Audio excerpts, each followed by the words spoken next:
National Geographic film crews fan out across the globe. We're going, okay. Their assignment, to film a new landmark series on the world's great animal migrations. Did you see that? Over the next 2.5 years, they travel 676,000 kilometers. Here we go, man. You see them? To 20 different countries. It's gonna be trouble. Help tie this at home. Pushing themselves to get closer and go further. Go back, guys, go back. Get out of here. Go, go, go, go, go, go. These are the behind-the-scenes stories of great migrations. I don't know if you can see, but it's bright red glow. It's like the world came to an end.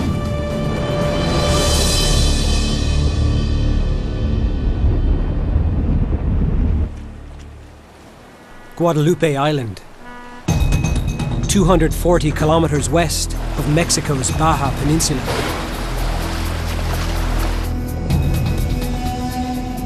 Every year, great white sharks migrate here. Scientists think they're coming here to hunt or breed, but there's little conclusive proof. Got it. Mike Shepard and Eric Birkenpaw are here to shed some light on the mystery of the shark's migration. They've built a critter cam, a small, high-definition camera in a waterproof housing that they'll clamp on a shark's dorsal fin. It'll allow them to spy on the shark's behavior from the shark's point of view.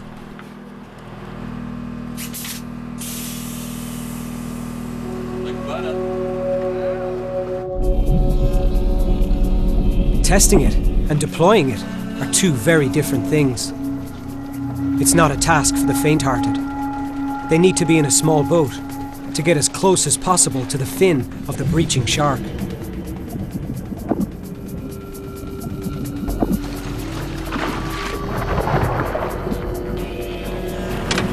That shark is actually bigger than the boat by far. Sneaky.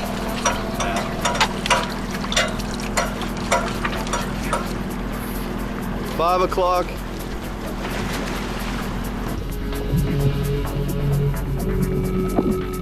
He's circling them now. Critter cab is coming right under you. Turn around, guys.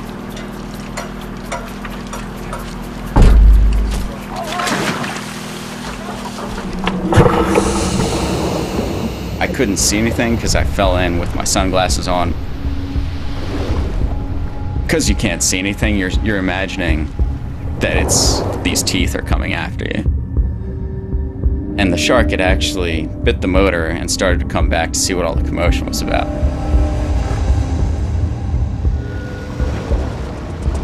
Eric yells like, "Swim!"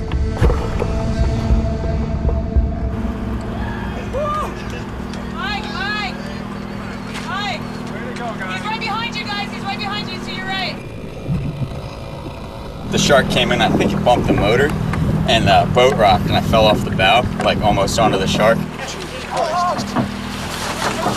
The current took me away a little bit faster than I expected, so yeah. I tried to reach for him, and he just kind of went away. All of a sudden, he started swimming like that. Then I realized that I was swimming next to an 18-foot white shark that likes things flailing on the surface, and I swam my ass off.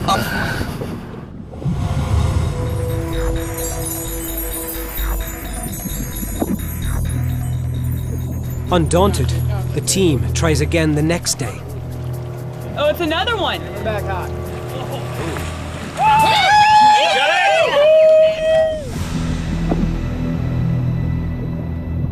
For the next 4 hours, the shark takes its own migratory self-portrait. The CritterCam footage is a rare, intimate view of the shark's secret world. But it doesn't help prove the theory that they're here to hunt or breed.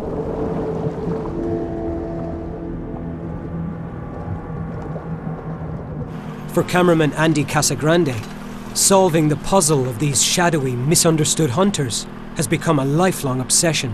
First time I saw a great white shark was on television. I was 7 years old. I always thought, is that thing real? And when I found out it was, I said, how could they possibly film that thing without getting eaten? Then I grew up and realized, wow, they actually use cages for that thing. And after filming sharks for many years, I realized cages really don't give you the best shots and don't help you that much. The only way to really get the stuff you want is outside of the cage.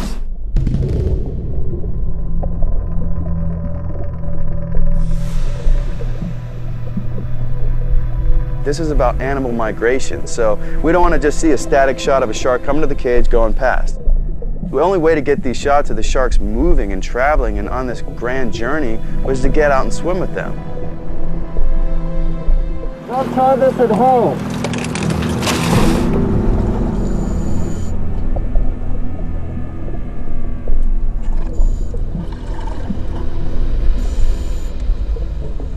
From the cage, he observes the behavior of the shark. With 7 years of experience, he's learned which sharks he thinks he can work with and which ones to avoid. The first thing we do is to try to size up the shark. Is this shark aggressive? Is he relaxed? If they look mean, they generally are mean. If the shark is really scarred up and scratched and missing teeth and half of its tail's bitten off, that's like a brawler. It's just like you go to the pub, you see a guy with bloody knuckles and a black eye, you don't run up and put your camera right in his face and take his picture.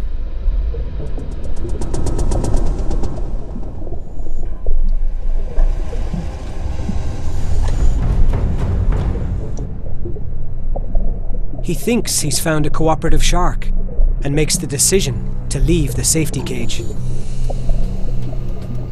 Your adrenaline starts pumping, you're swimming out there, you're trying to keep the camera really stable, really still.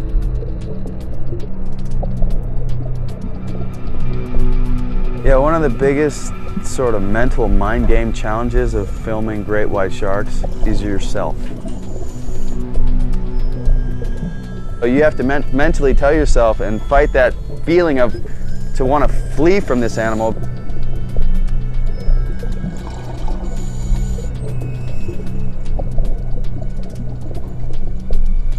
Casagrande needs to stay alert for other sharks. The biggest sort of danger is not the shark that you can see, it's the shark you don't see.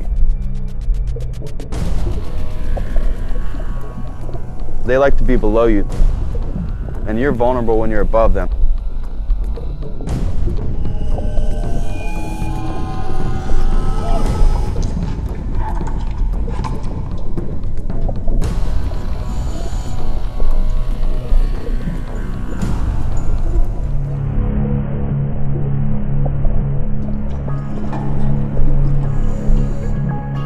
The risk pays off.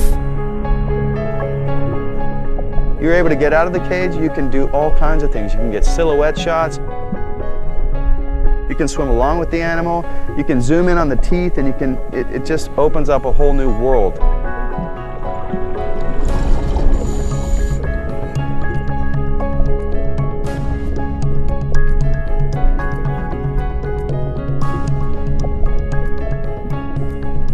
Casagrande gets more than he bargained for.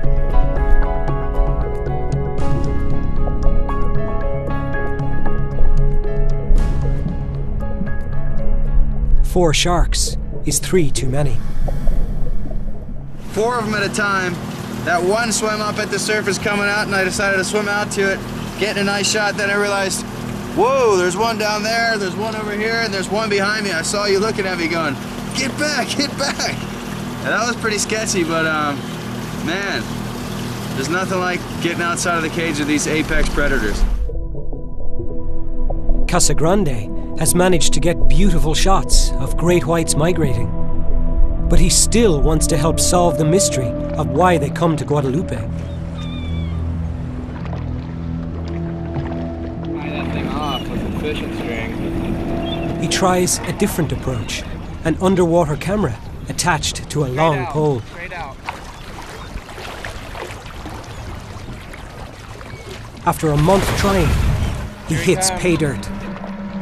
Incredibly rare footage of a great white feeding. The footage and the identity of the shark's prey is a vital clue about why great whites journey all the way to Guadalupe.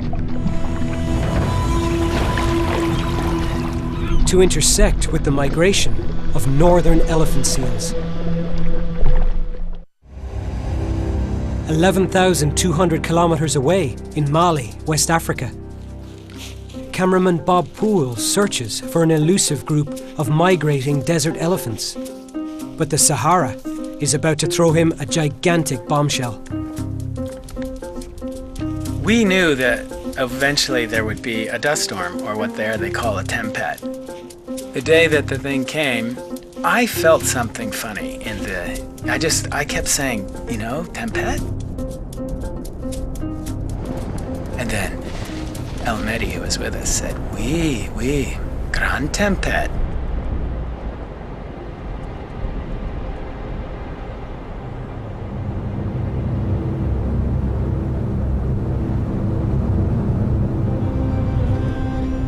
This thing is going really, really fast. Yeah, we are. We're gonna stick this out.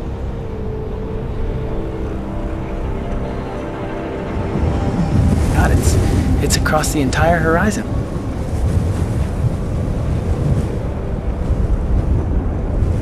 Didn't spend a lot of time wondering what it was going to be like once the thing hit, because there was nowhere we were going to run.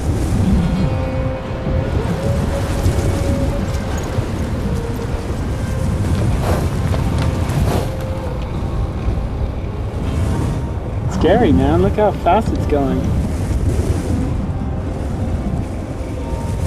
And it was just wind, you know, with driving sand.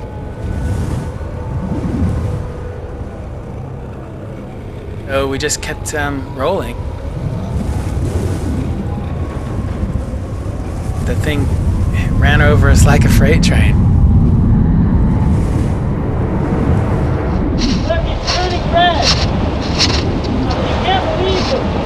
The sound of the wind. Oh, it's so scary. It's so crazy. We were there just watching this wall of sand come at us. And it got closer and closer. And suddenly it just turned red. And then it just went black. I mean, like black as in the middle of the night. And now it's just, we're hunked down in the back of this cab. And the wind is just howling over our heads, blowing sand. And you can see, I don't know if you can see, but it's just bright red glow. It's like the world came to an end.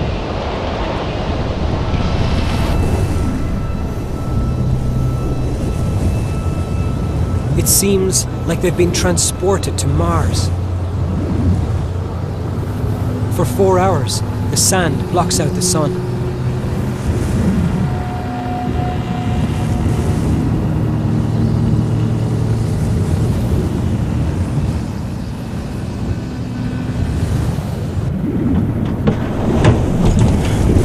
God, it's like jumping into a giant sandblaster.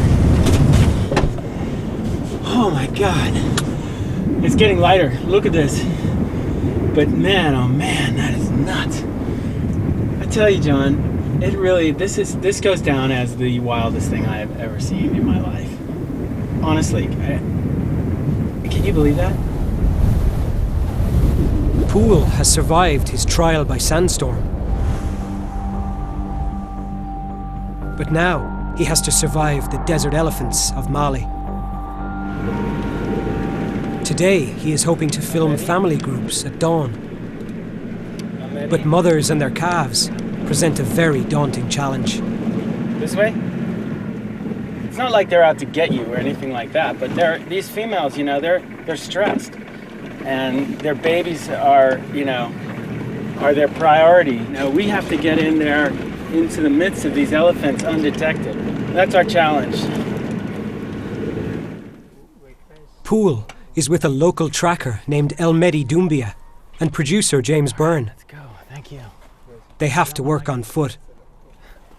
The elephants here are not habituated to vehicles or comfortable around people.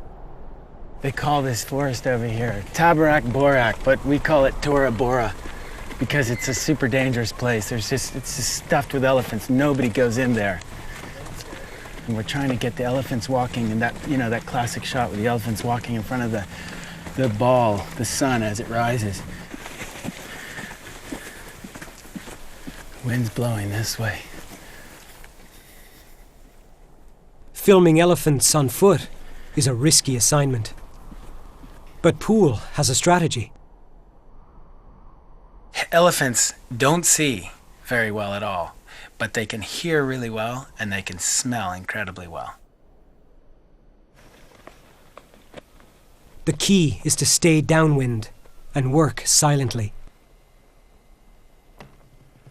We're gonna creep up to the edge here where we'll be close enough to get nice shots, but we won't be detected. But we gotta move fast because the sun's coming up and they're already on the move.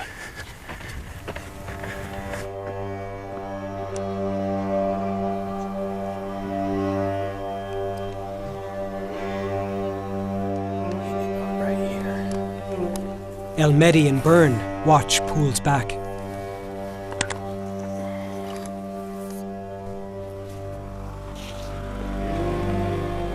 Sometimes your heart starts pounding because you think, oh my God, if the wind shifts or if, suddenly they discover I'm here and you're too close. You can't run. There's nowhere to run, There's nowhere to maybe run around a bush or something. He's downwind and in a perfect position to get the sunrise shot he wants.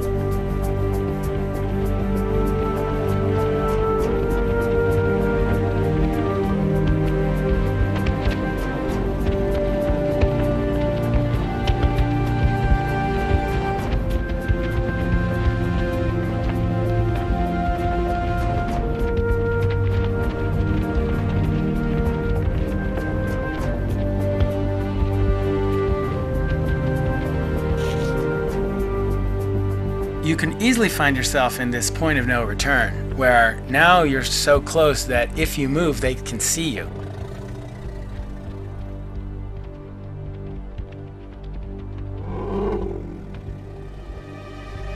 I'm definitely, sort of trembling at that point, because you just realize that, God, if this thing suddenly detects me, what are you gonna do?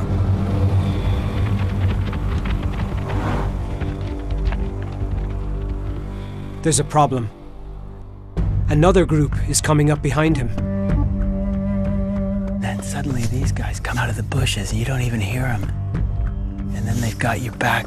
They're behind you and they're in front of you and you don't have anywhere to go but out into the sand dunes in front of them.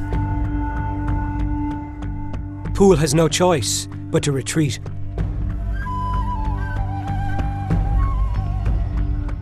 But now my tripod's stuck down there. It's going to be interesting to see what they do.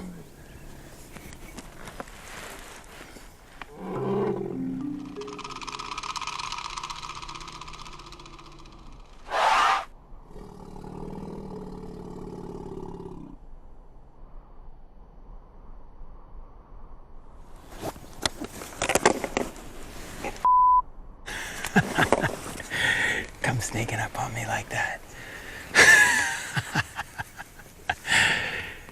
Ay. Well, that was interesting. At least my tripod didn't get trashed. It was close, though. 8,000 kilometers away, on the Mississippi River in the United States. Cameraman Neil Reddig is also trying to get close to his subjects. They're a lot less intimidating than elephants, but no less challenging.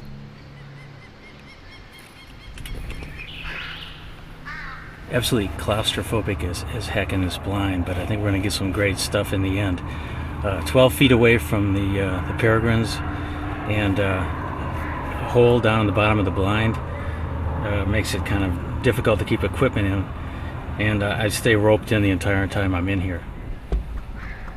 Reddig's daring cliff-face blind gets him rare close-ups of the nesting behavior of one of his favorite birds, the peregrine falcon, the fastest bird on Earth.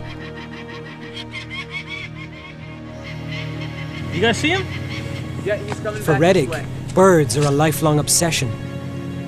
It's really neat to watch the falcons stooping, coming pretty fast at the bald eagles. It's spectacular, actually.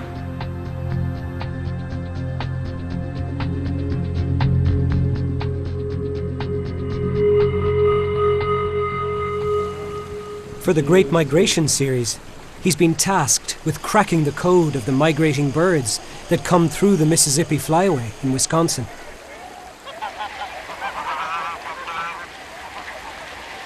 Wild birds are incredibly skittish and really hard to get close to. Reddig and fellow cameraman John Benham have an ingenious idea. A floating blind that looks like a muskrat lodge. What we're doing right now is to get some unusual shots of these huge rafts of diving ducks and trying to stealthily kind of just paddle with these fins on. I've got fins on right here. Very slowly move in and try to get within range with the high definition camera and a wide angle lens to actually get some really cool shots right on the bird's level from a couple of feet away.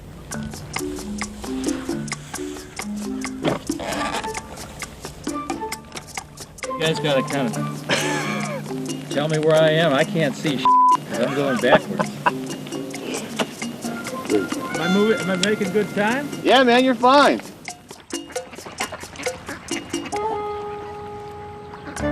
When you're in it, you've got to paddle backwards. We have these flippers on. But you can't see where you're going, so every now and then you'd have to stop and peek through a little peephole. We were able to get within 10, 15 feet to get some really extraordinary shots.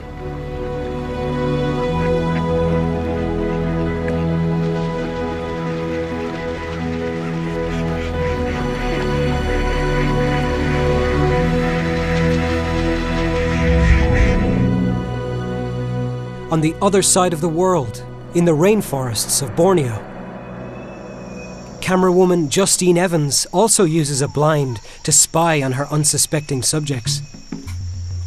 To get to it each morning, she has to climb over 45 meters up into the roof of the jungle. Looks like we found the perfect fruiting fig. She's here to film all the primates that congregate for a brief explosion of tasty figs.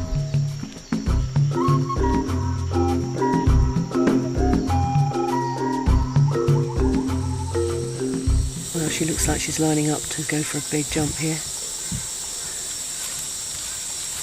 Whoa, that was it. I think I stayed with her. That was amazing.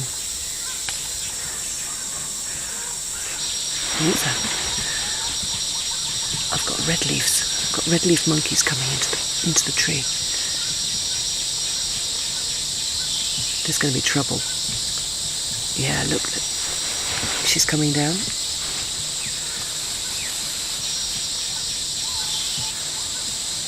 She's getting really close to one. Wow, the female gibbon's really upset. She's so furious. She tried to touch him. Both of them have dropped out of the tree. It's been absolutely incredible, and it's been non-stop all day long.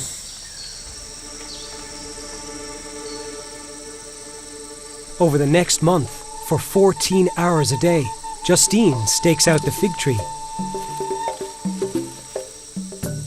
Meanwhile, the rest of the Borneo crew gears up to film a monkey's eye view of the canopy. So we've got a window through. Andy Schillebeer and his rigging team deploy their own unique invention. It's called the Black Widow, a remote camera system designed to glide through the treetops. They spend 2 weeks dangling 45 terrifying meters above the ground, setting up the ropes and cables, all for just 3 quick shots. The view that it opens up is just great. Yeah, this is going to be an epic shot. I think this is really going to blow some minds.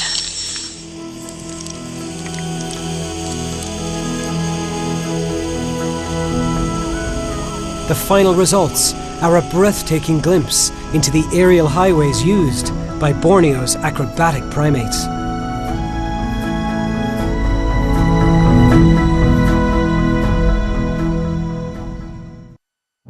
From the steaming jungles of Borneo to the land of the midnight sun.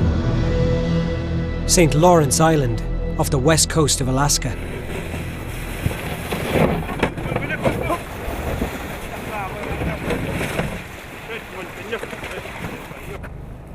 Okay, we're going. Here we are.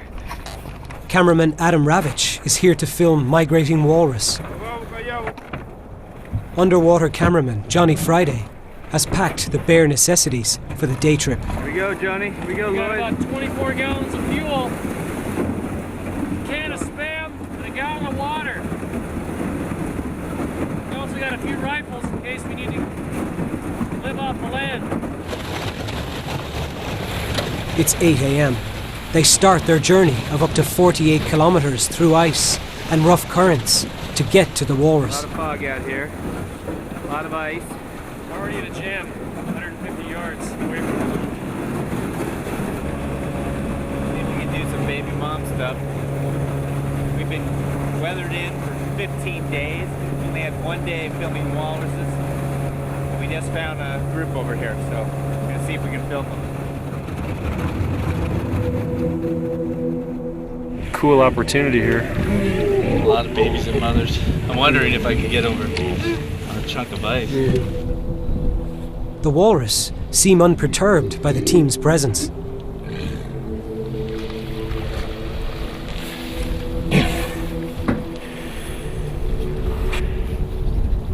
They manage to film intimate close-ups, both above and below the water.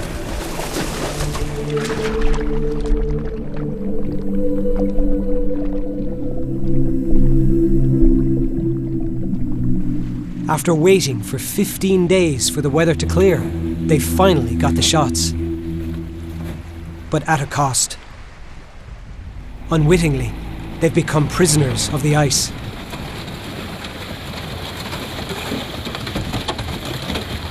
With the wind dying down, the current or the tide's moving all the ice together, so we're trying to find a way to pick ourselves through this ice. But it's not looking so good. We've made a little bit of headway, but every time we get about a mile up, we have to turn around and go back another half mile or a mile or so.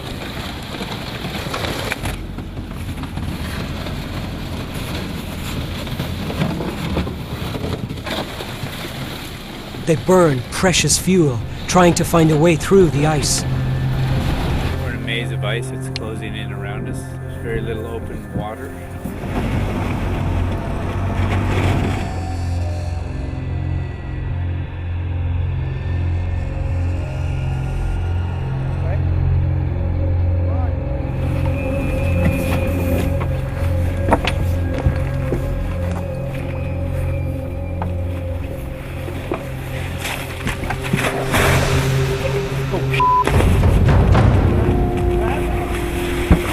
Go back, guys. Go back. You're both falling.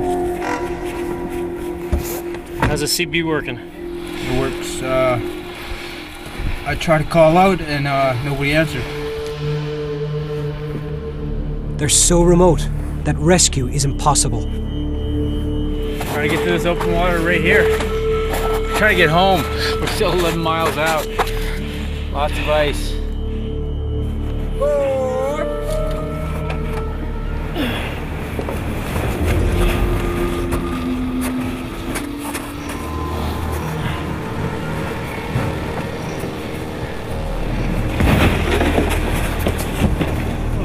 Finally, they reach open water. But by now, their fuel supplies are dangerously low. Are you worried? Well, yeah, a little bit. I mean, what happens when we run out of gas? We are low on gas. We just gotta keep going. Keep pushing over the ice, keep making our way together.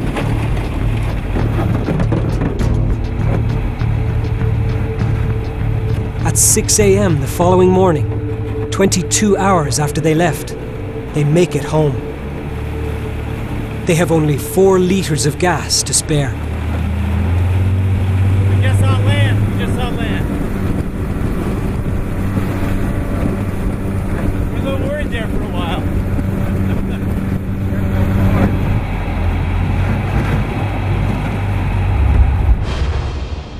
1,600 kilometers away, in southern Sudan, East Africa. One of the least known great migrations in the world is underway. This is the annual journey of 800,000 white-eared kob in Bowman National Park. Because of Sudan's tragic civil war, our crew is the first to film on the ground here in over 2 decades. To find the kob, they must go off-road and follow their GPS into the wild unknown. No, we're not going to Pachala. We're going all the way over. We're going now straight. Producer James Byrne leads the expedition. Off-road right here and go off-road due east. The local support team is clearly skeptical about the plan. In this direction? Cameraman Bob Poole works hard to convince them to entrust their lives to a GPS unit. But there's no swamps. Well, there may be a swamp, but if there is, it's a small one. We go around it. Even second cameraman John Benham has his doubts. There's a GPS with a point that just kind of says, you know, you're here, but we don't really know where here is. It's a perilous trip. Landmines and armed gangs are real and present dangers. The team enlists 5 rangers for security. But they discover that what they need more than anything is a good off-road driver. Can't see the Karangos. It's like that. And a good mechanic. Man, that's your problem there. The team's progress off-road is painfully slow. Every day, they literally spin their wheels. What we have here is the official definition of quagmire. This is a quagmire.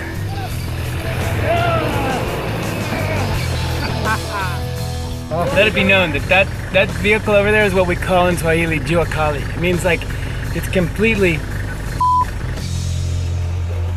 8 days of travel begin to take their toll on team morale. We're gonna camp here. Oh, today was a lot of driving without a road.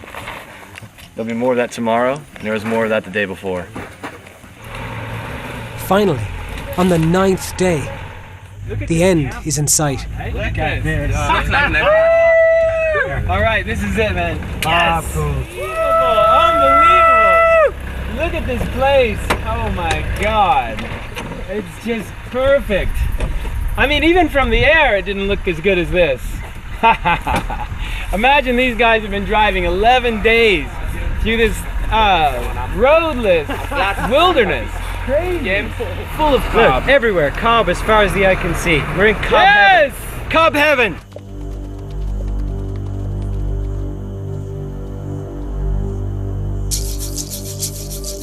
They've timed their arrival perfectly to coincide with the cob's annual rut, when males fight each other for mating rights.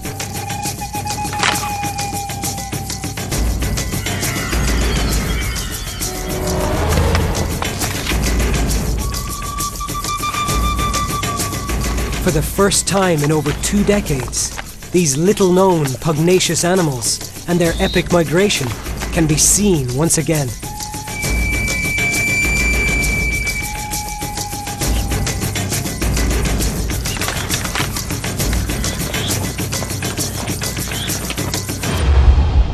Just 800 kilometers south of southern Sudan, in Ndutu, Tanzania. Cameraman Andy Casagrande is on a mission to get the definitive, slow-motion shots of cheetahs hunting migrating wildebeest and zebra.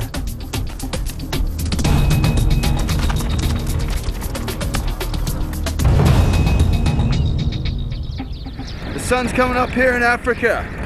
We've been up for a couple hours. We're heading out onto the plains to catch some of the action of the migration. Hopefully we'll get lucky for some cheetah kills, lions, whatever else they might be hunting this morning. See what happens.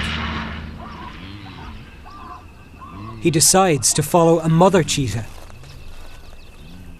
With 3 extra mouths to feed, she's sure to be hunting every day. That looks pretty clean. So, We're filming the fastest land animal in the world, the cheetah, with the super high speed, super high definition video camera. Captures 1,500 frames per second. It's essentially super slow motion. And with cheetahs, you need every bit of frame rate possible.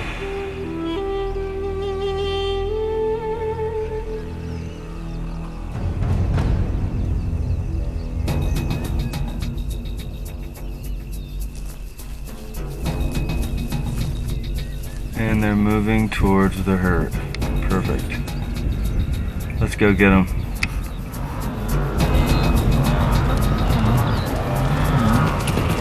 Okay, that's good. That's good.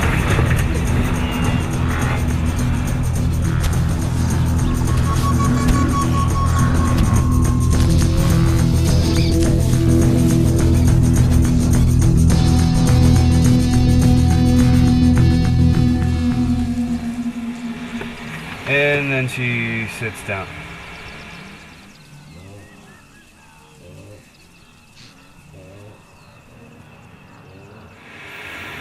She's got to eat sometime. You know, I've just realized that I don't think I have changed or washed the trousers that I'm wearing right now for the past 17 days. Casagrande's patience is wearing thin. You know, you grow quite attached to these animals while you're filming them. Sometimes you give them names, sometimes you give them swear words for names. Hey, Mr. ABC, good morning. Good morning. I feel good. I think we'll be fine. Yeah. Let's do it. We're heading out on the plains for some action. It's been slow, but today is the day. We're gonna get the kill. It's gonna be today. It better be. Today may be the day we get lucky.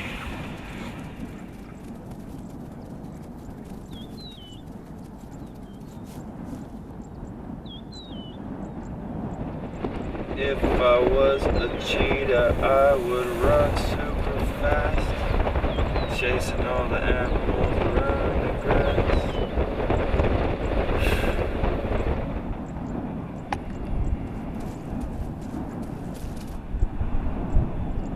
So we've got a situation here. The 3 cubs are underneath our car, and the cheetah's hunting in front of our car. We have no angle on the shot.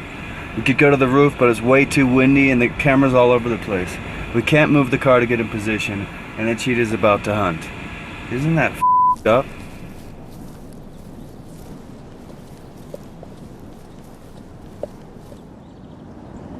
So the mother's coming back now to retrieve her cubs from underneath our vehicle.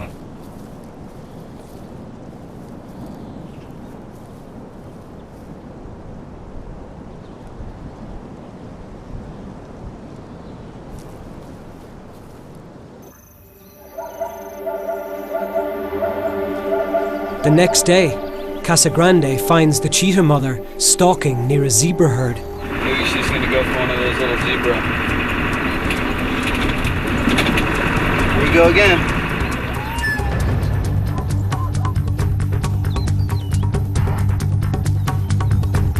But instead of the mother on the prowl, it's the cubs that are practicing their skills.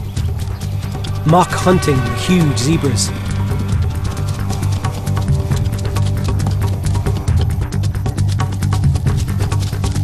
It seems like innocent fun.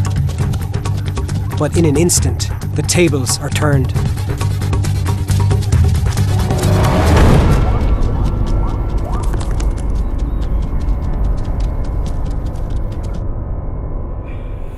You won't believe this. We just filmed one of the 3 cubs get stamped by a zebra. During a hunt, one of the cubs just got stamped by a zebra. It's dead.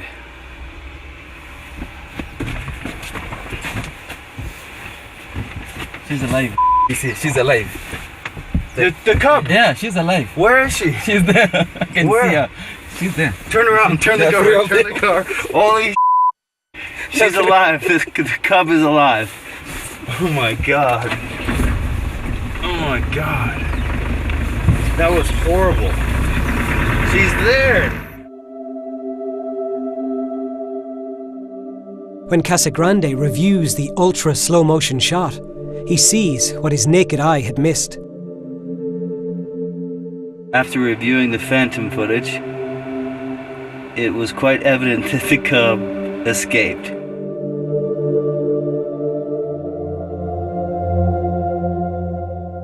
I can't believe that cub's alive.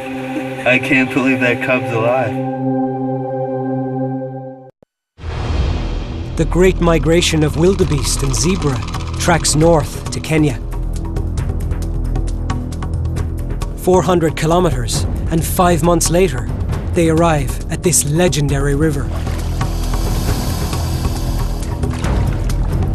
Cameramen John Benham and Bob Poole are waiting. Holy moly.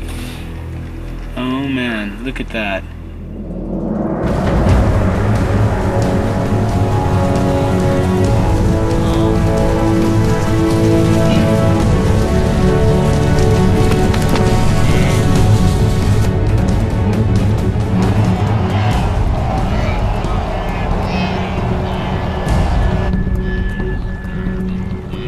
Everything is in place for perhaps the most iconic migration spectacle on Earth. About to cross.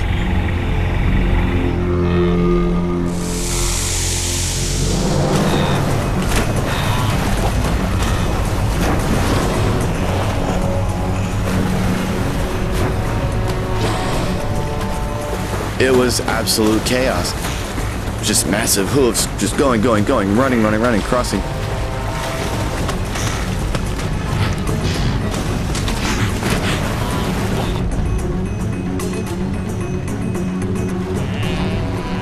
As soon as they saw that calf, man, they beeline right in there.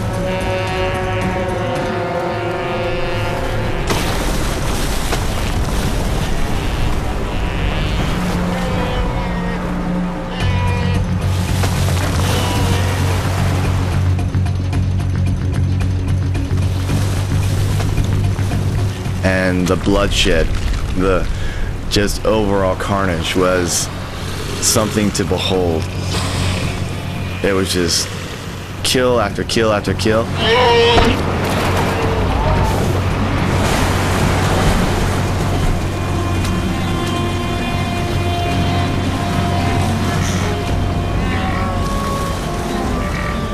Mothers try to shield their young, but not all succeed.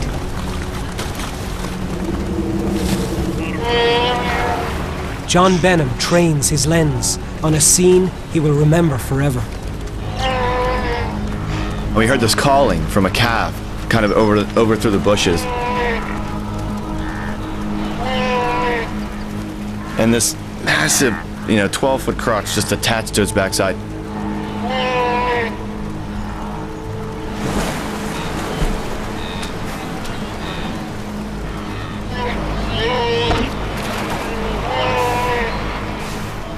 He kept pulling the croc literally out of the water with him. He was so strong, he was like pulling himself up on the bank.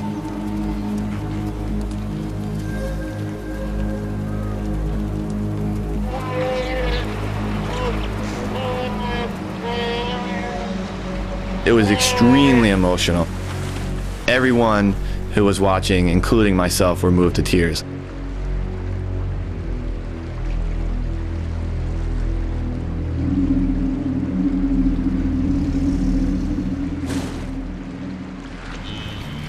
The death of any calf is heart-wrenching, the end of an all too brief life. But for every calf that dies here, thousands make it across. It is these individual moments of tragedy and triumph that the Great Migration's crew set out to film. Oh my god, I can't believe that. It's gonna be a good descent though, nice and long. How'd it go? Good. Thank you. My pleasure. Oh, there's one. going to be awesome. We're going to be flying with the monarchs. To put a face to one among millions. That's what it's like to feel like a walrus. To tell the most moving stories on Earth. The stories of the great migrations.